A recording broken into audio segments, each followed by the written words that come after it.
jangan keliru cepat. Nah, bila ulama-ulama kita telah beramal dengan perkara tersebut, sabar dulu. Jangan dok rasa kita baru jumpa dan kita lah yang paling beramai sekali dengan mazhab Syafi'i. Itu ya sebab. Ni kita baru jumpa, kita tahu, oh, rupanya ulama dulu salah faham. Kita yang paling faham. Oh, kita kemah kayak gitu.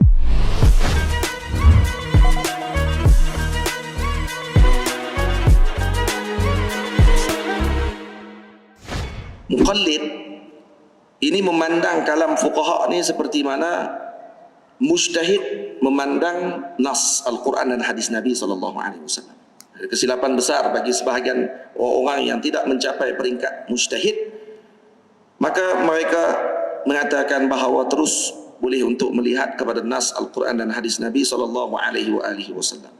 Sebab tu para ulama menyebutkan kaedah seperti mana mujtahid ketika mana memandang kepada Al-Quran dan hadis Nabi SAW dan berlaku pertembungan, contohnya pada zahir ayat-ayat Al-Quran nampak seolah macam berlaku pertembungan, walaupun tidak berlaku pertembungan hakikatnya, ataupun hadis-hadis Nabi nampak seolah berlaku pertembungan, maka apa yang perlu dilakukan oleh mujtahid? Mujtahid mereka akan melakukan yang pertama proses menggabungkan terlebih dahulu, dipanggil al-jam'u. Gabungkan dulu agar tidak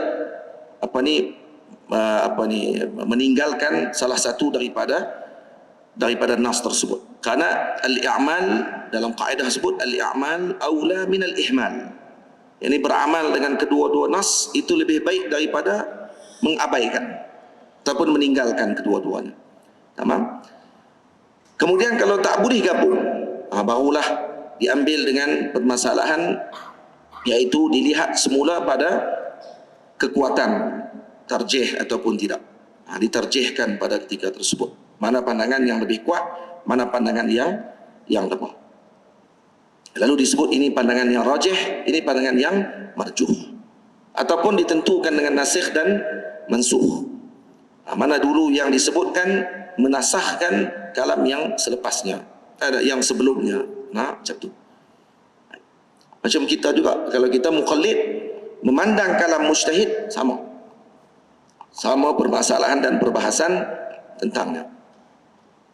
Contoh baru ni orang jadi masalah balik duk sembang masalah berkaitan dengan kenduri kematian. Kenduri orang panggil apa, buat jamu makan kepada orang panggil apa, buat tahlil tu. Bukan tahlil aja, buat jamu makan. Hari pertama, hari ketiga, hari ketujuh, sampai hari ke-40 pun ada, hari ke-300 dan seumpamanya. Boleh ke tidak boleh? Sebahagian kitab-kitab para ulama Syafi'iyah yang dibaca oleh sebahagian orang, dia akan kata apa? Ini pandangan ni, dia kata mungkin akan menyebabkan orang akan jadi sedikit orang panggil apa, jadi terkejut. Dia kata, ni bukan Wahabi, dia kata. Ini pandangan mazhab Syafi'i. Dalam kitab Fiqh Manhaji sebut, dalam kitab Mu'tamad sebut Syekh Muhammad Zuhaili, disebut juga dalam kitab Tuhfatul Muhtaj karangan Al-Imam Ibn Hajar dan seumpamanya berkenaan dengan masalah jamu makan kepada orang yang datang, keluarga si mati tadi menjamu makan kepada orang yang datang ke rumah mereka. Dikatakan bahawa ini adalah bid'ah yang makruhah. Dia kata gitu. Sebahagian sebut bid'ah muharramah tu. Kalau kata kena dengan duit anak-anak yatim dan seumpamanya. Baik. Tapi kalau kita tengok para ulama kita bermazhab Syafi'i, alim kabir dalam negeri dan juga dalam negara-negara Islam yang beramal dan membaca kitab-kitab tersebut, mereka melaksanakan buat jamu makan kepada ataupun tidak berlaku ingkar daripada ulama-ulama terhadap apa yang dilakukan oleh umat di negeri mereka, melaksanakan jamu makan ataupun dipanggil kenduri arwah pada hari ketiga, hari ketujuh dan seumpamanya. Tak ada berlaku pun masalah apa. Tak ada seorang tok guru besar-besar tiba-tiba pergi sebut kata benda ni adalah haram. Pun begitu disebut juga oleh tuan guru Haji Cik dalam kitabnya Sulamus Sibyan dalam masalah ni. Tapi macam mana kita nak faham nas fuqaha ketika mana kita nampak macam seolah-olah pengamalan yang dilakukan oleh para ulama dengan apa yang disebut di dalam kitab, seolah nampak macam dengan bertembung. Jangan seolah macam kata tak boleh, macam bid'ah muharramah lah, ada sebab bid'ah makruhah lah. Tapi tengok ulama mengamalkan dan juga dibuat. Maka apa yang kita nak boleh buat pada waktu ni, saya sebut tadi, seperti mana kita para mujtahid melihat Al-Quran dan hadis, ketika nampak berlaku seakan-akan pertembungan pada zahir, maka diserahkan mereka untuk mereka letakkan, dan al-jam'u aula minal isqa', gabung lebih utama daripada menggugurkan. Macam tu juga kita mukhallid. Kalau tengok pandangan tadi dan dibaca, maka sepatutnya untuk kita mengikuti jalan yang sama macam mujtahid gunakan ketika melihat nas. Karena pandangan kita ketika melihat kepada kalam fuqaha adalah sama seperti mujtahid melihat nas Al-Quran dan hadis Nabi sallallahu alaihi wasallam. Sebab tu nas fuqaha dalam kitab ni jangan duk kata ni ulama aja tulis. Kita tak apa, ada ulama tak maksum. Ai kemah. Betul, boleh buka Quran terus. Boleh buka hadis terus, baca sendiri. Ni orang panggil tak faham dan tidak mengikuti sistem. Ini saya bagi jawapan kepada ibu ayah-ayah semua untuk mengelakkan daripada kekeliruan dalam masalah ni, kerana masalah ni seolah dianggap macam baru jumpa pula dah. Baru ni duk heboh dalam Facebook, pakat macam tu, macam baru jumpa pula. Hak cakap kadang-kadang ustaz-ustaz kita juga, ahli sunnah wal jamaah. Baik, dan ni macam ni. Saya terlupa nak bawa kitabnya. Kitab-kitab ni ada nas-nas tu. Kitab Tuhfatul Muhtaj. Sebab bukan kita nak baca hatu pun malam ni. Ya. Dan bukan nak tolak siapa-siapa pun. Cuma Wahabi memang duk guna hatu lah ni. Duk guna kata, tengok. Fikman Haji sendiri sebut. Tak boleh buat kenduri arwah 3 hari, 7 hari, 40 hari. Ini bid'ah. Bid'ah yang makruhah. Tiba-tiba orang Melayu kita yang bermazhab Syafi'i meninggalkan mazhab Syafi'i. Nampak tak ayat sinis? Macam mana kita nak jawab? Pertama, larangan makruh untuk melaksanakan kenduri arwah adalah tertumpu seperti yang disebutkan oleh Sayyidina Al-Imam Ibn Hajar dan seumpamanya dalam kitab-kitab mereka, Tuhfatul Muhtaj dan Sabilal Muhtadin dan seumpamanya. Sabilal karangan Al-Imam Syekh Arsyad Banjari nukil balik sahaja sebiji daripada apa yang ada dalam Tuhfah. Dia nukil sebiji Tuhfah. Baik. Makruh tadi adalah ketika mana hari pertama kematian. Ketika ahli keluarga dalam sibuk menguruskan jenazah dan masih bersedih dengan kematian jenazah, maka mereka melaksanakan jamuan makan pada hari tersebut, sibuk pula duk masak pada hari tersebut untuk jamu orang datang makan. Yang ni yang makruh, bid'ah yang makruhah. Dan kalau kata Syekh Ibn Hajar Al-Haytami kata, kalaulah pergi guna pula duit anak-anak yatim itu, haram hukum dia pada waktu tersebut. Kalau bukan daripada tarikah ataupun daripada tinggalan harta dia sendiri, yang mana telah selesai hutang, telah selesai dengan bahagi untuk anak yatim, dan ada bahagian yang khas untuk dia jamu makan. Dijamu makan pada hari pertama, contohnya ahli keluarga buat jamu makan, hukumnya makruh. Bid'ah yang makruhah. Kenapa disibukkan? Itu Nabi sebut dalam hadis, isna'u li ali Ja'far ta'aman. Hadis dalam kitab-kitab, dalam Sunan Abi Dawud ada, dalam Bulughul Maram dinukilkan balik oleh Ibnu Hajar Al-Asqalani. Isna'u li ali Ja'far ta'aman. Buat makan kepada ali Ja'far. Maksudnya ahli keluarga Sayyidina Ja'far wafat, Sayyidina Ja'far meninggal, maka Nabi minta kepada jiran-jiran dan orang-orang yang ada di keliling untuk buat makan kepada keluarga beliau. Baik, kita kalau tengok balik di kampung-kampung kita pun, biasanya bukan tuan rumah masak. Jiran-jiran pakat mai tolong masak, walau masak di rumah dia. Jadi bukan tuan rumah masak, jiran masak. Baik, itu dah terkeluar dah daripada makruh sunatnya.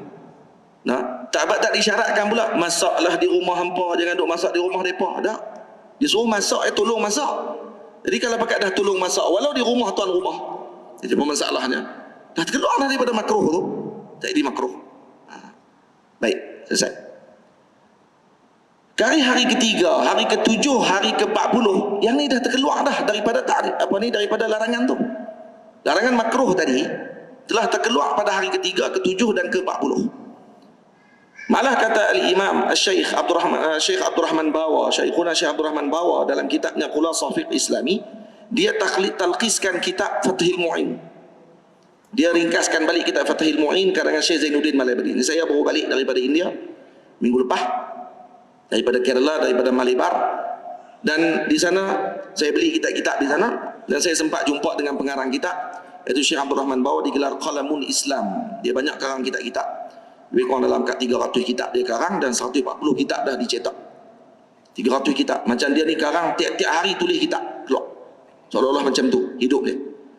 Dan dia ada tulis kitab Khulasah Fiqh Islami.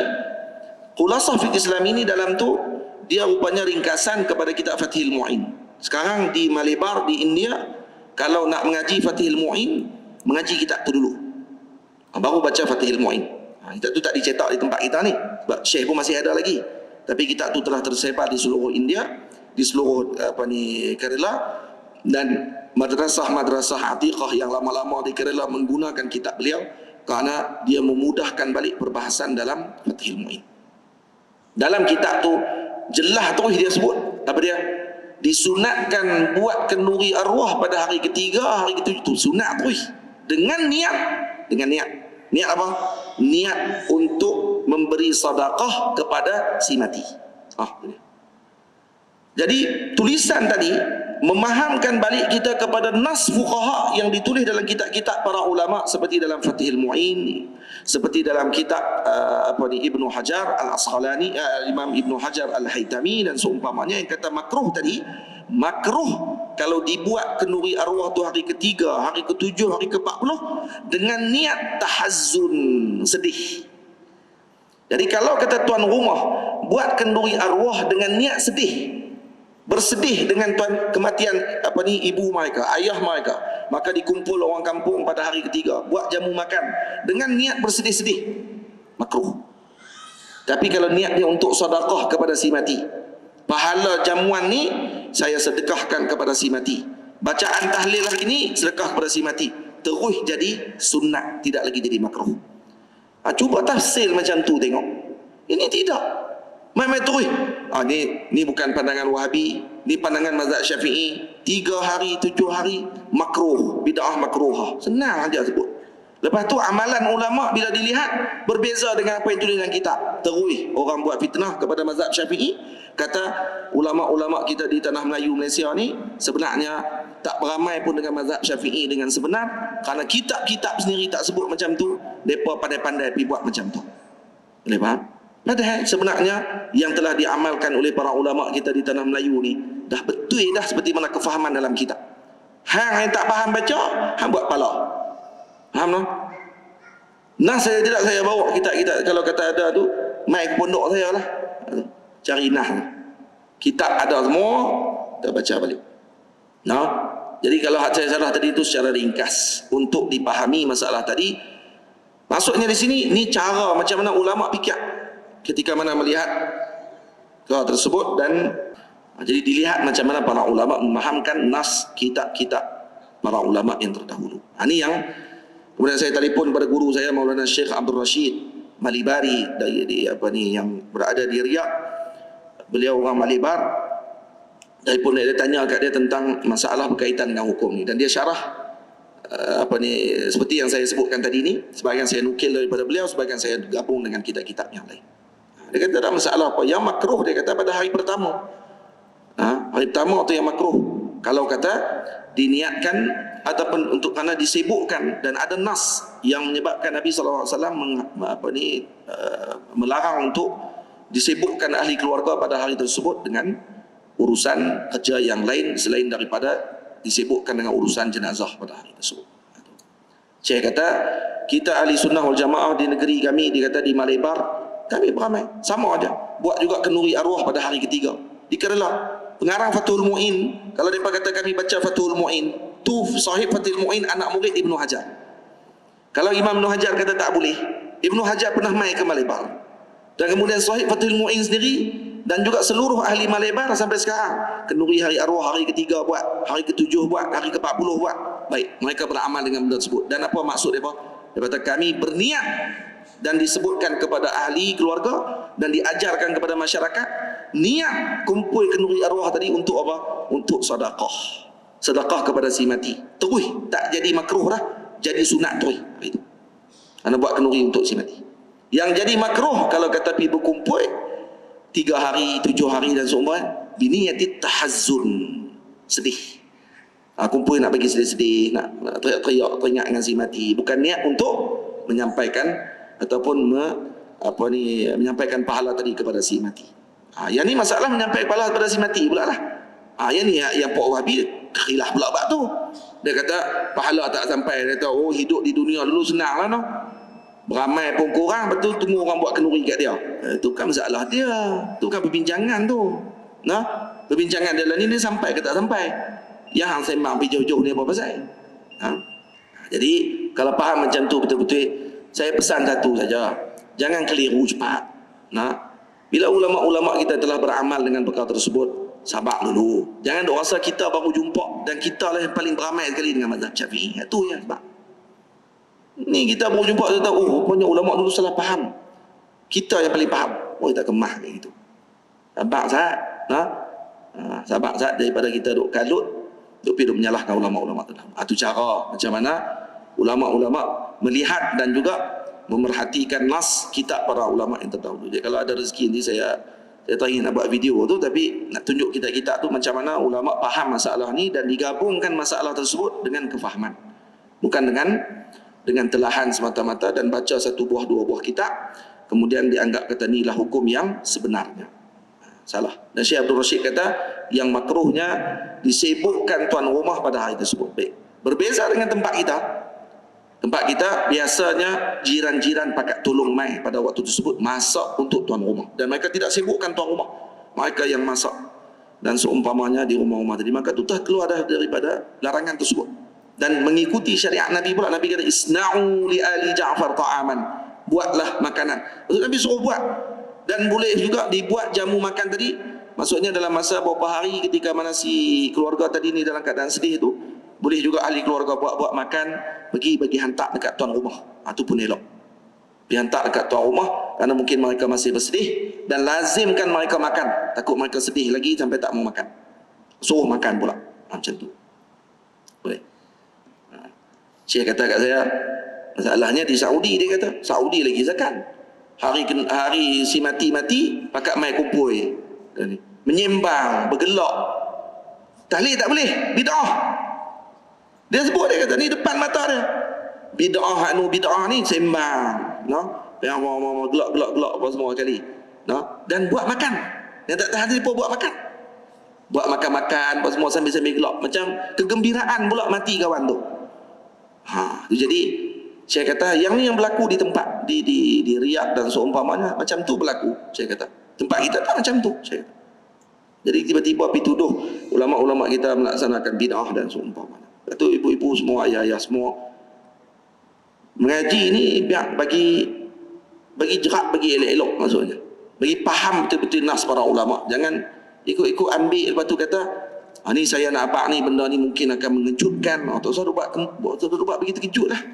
Orang tak terkejut pun hang yang buat terkejut. Itu menunjukkan kepada keterkejutan ilmu tu maksudnya. Bila orang tengok kata tak faham. Dia pun tak faham patut buat terkejut orang.